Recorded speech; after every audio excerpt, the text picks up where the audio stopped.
Sometimes acting a fool can save your life. On April 6, 1967, Doug Hegdal, who was an E5 in the Navy, was knocked overboard by a 5-inch gun blast. He was picked up by Vietnamese fishermen and then handed over to the Vietnamese militia, who transported him to the infamous prison nicknamed the Hanoi Hilton. The men who interrogated him assumed that he was a spy because they figured that no man in the US Navy could really be so stupid as to get knocked off of their own ship. And since Hegdal knew how the Vietnamese treated spies, he decided his best chance of survival was to act like someone who was stupid enough to get knocked off of his own ship. After interrogating him for a few days, the Vietnamese became convinced that he was indeed a lack-wit simpleton.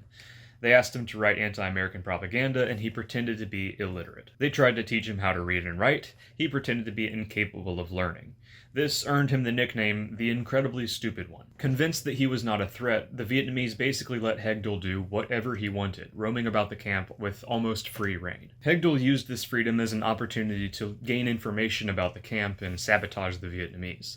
He sprinkled dirt in gas tanks and managed to disable 5 trucks, and the Vietnamese were none the wiser. Eventually, he met another POW, Joseph Kreka, who helped him memorize all the names of the other POWs who were still classified as MIA. The American POWs had agreed not to accept an early release unless all the other prisoners were given the same opportunity.